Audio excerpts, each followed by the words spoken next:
Hi viewers, basic tutorials ಫಾರಿಗೆ ನಿಮಗೆ ಸ್ವಾಗತ. youtube.com ಯೂಟ್ಯೂಬಲ್ಲಿ www.youtube.com ಅಂತ ಹೊಡೆದ್ಬಿಟ್ಟು / ಮಾಡಿ ಬೇಸಿಕ್ ಟ್ಯೂಟೋರಿಯಲ್ಸ್ ಟೈಪ್ ಮಾಡಿಬಿಟ್ಟು ಎಂಟರ್ ಹೊಡೆದು ಸಬ್ಸ್ಕ್ರೈಬ್ ಮಾಡ್ಕೊಳ್ಳೋದ್ರ ಮೂಲಕ ನಾನು ಎಲ್ಲ ಮುಂದಿನ ವೀಡಿಯೋಸ್ ನಿಮಗೆ ಮೇಲಿಗೆ ಬರೋ ಥರ ಮಾಡ್ಕೊಬೋದು.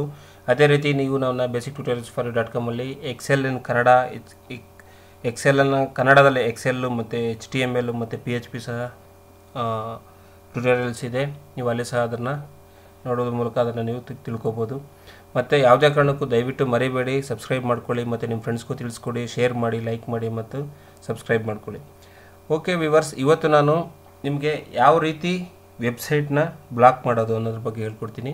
ಅಂದರೆ ಯಾವುದೇ ರೀತಿ ಸಾಫ್ಟ್ವೇರ್ ಪರ್ಚೇಸ್ ಮಾಡಿದೆ, ನೀವೆಲ್ಲೂ ಯಾವುದೇ ರೀತಿ ಸಾಫ್ಟ್ವೇರ್ ಪರ್ಚೇಸ್ ಮಾಡಿ ಸೈಟ್ಸ್ನ ಬ್ಲಾಕ್ ಮಾಡಬೇಕು ಅನ್ನೋ ಇದಿಲ್ಲದೆ ನೀವು ಆಟೋಮೆಟಿಕಲಿ ಇರೋ ಕಂಪ್ಯೂಟರಲ್ಲೇ ನೋಟ್ ಪ್ಯಾಡ್ ಯೂಸ್ ಮಾಡಿಕೊಂಡು ಯಾವುದೇ ರೀತಿ ಬ್ಲಾಕ್ ಮಾಡೋದ್ರ ಬಗ್ಗೆ ನಮ್ಗೆ ಹೇಳ್ಕೊಡ್ತೀನಿ. ಇದರಿಂದ ಅನುಕೂಲ ಏನಪ್ಪ ಅಂದರೆ, ಮನೆಯಲ್ಲಿರೋಂಥ ಮಕ್ಕಳು ಪದೇ ಪದೇ ಸೇಮ್ ವೆಬ್ಸೈಟ್ ಯೂಸ್ ಮಾಡೋದು ಅಥವಾ ಆಫೀಸ್ ಎನ್ವಿರಾನ್ಮೆಂಟಲ್ಲಿ ಅಂಥ ಕಡೆ ನಿಮಗೆ ಭಾಳ ಯೂಸ್ ಆಗುತ್ತೆ. ಅದನ್ನು ಯಾವ ರೀತಿ ಮಾಡೋದು ಅನ್ನೋದು ಹೇಳ್ಕೊಡ್ತೀನಿ. ವಿಂಡೋಸ್ XPಯಲ್ಲಿ ನೀವು ಜಸ್ಟ್ ನೋಟ್ ಪ್ಯಾಡ್ ಓಪನ್ ಮಾಡಿಬಿಟ್ರೆ ಸಾಕು. ಬಟ್ ಇನ್ನು 7 ಮತ್ತು ಅದಕ್ಕಿಂತ ಮೇಲಿನ ವರ್ಷನ್ಸಲ್ಲಿ ರನ್ ಆಸ್ ಅಡ್ಮಿನಿಸ್ಟ್ರೇಟ್ ಅಂತ ಕೊಟ್ಬಿಟ್ಟು ಮಾಡಬೇಕು.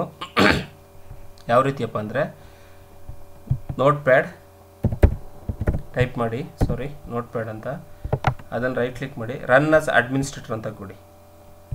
ಇನ್ನು ವಿಂಡೋಸ್ XPಯಲ್ಲಿ ಇದಿರಲ್ಲ, ಬಟ್ ಇದರಲ್ಲಿದೆ, ಹಾಗಾಗಿ ಹೇಳ್ತಿದ್ದೀನಿ. ಇದೊಂದು ಅನ್ಟೈಟಲ್ಡ್ ನೋಟ್ ಪ್ಯಾಡ್ ಓಪನ್ ಆಯಿತು. ಸೊ ಇದನ್ನು ಮತ್ತೆ ಫೈಲಲ್ಲಿ ಹೋಗಿ ಓಪನ್ ಅಂತ ಕೊಡಿ.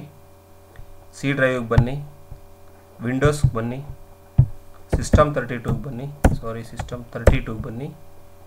ಅದರೊಳಗಡೆ ಡ್ರೈವರ್ಸ್ ಅಂತ ಫೋಲ್ಡರ್ ಇರುತ್ತೆ, ಅಲ್ಲಿ ಬನ್ನಿ. ಅದರಲ್ಲಿ ETC ಅಂತ ಒಂದು ಫೋಲ್ಡರ್ ಇರುತ್ತೆ, ಬನ್ನಿ. ಬಟ್ ETC ಫೋಲ್ಡರ್ ಒಳಗಡೆ ಏನೂ ತೋರಿಸಲ್ಲ, no items match your search ಅಂತ ಬರ್ತಿದೆ. ಅಂದರೆ ನೋಟ್ ಪ್ಯಾಡ್ ತಾನಾಗ್ತಾನೆ ಟೆಕ್ಸ್ಟ್ ಡಾಕ್ಯುಮೆಂಟ್ನ ಡಿಫಾಲ್ಟಾಗಿ ಸೆಲೆಕ್ಟ್ ಮಾಡ್ಕೊಂಡಿರ್ತೀವಿ. ಸೊ ಇಲ್ಲಿ ನೀವು ಸೆಲೆಕ್ಟ್ ಮಾಡಿ ಆಲ್ ಫೈಲ್ಸ್ ಅಂತ ಕೊಡಿ. ಅಲ್ಲೊಂದು ಲಿಸ್ಟ್ ಬರುತ್ತೆ, ಆ ಲಿಸ್ಟಲ್ಲಿ ಹಾಸ್ಟ್ಸ್ ಅಂತ ಒಂದು ಫೈಲ್ ಇರುತ್ತೆ, ಅದ್ರ ಮೇಲೆ ಕ್ಲಿಕ್ ಮಾಡಿಬಿಟ್ಟು ಓಪನ್ ಅಂತ ಕೊಡಿ. ಓಕೆ ವಿವರ್ಸ್, ಈಗ ನಿಮಗೆ ಒಂದು ಡಾಕ್ಯುಮೆಂಟ್ ಓಪನ್ ಆಯಿತು. ಇದರಿಂದ ಲಾಸ್ಟಲ್ಲಿ ಕ್ಲಿಕ್ ಮಾಡಿಬಿಟ್ಟು ಎಂಟರ್ ಹೊಡೀರಿ.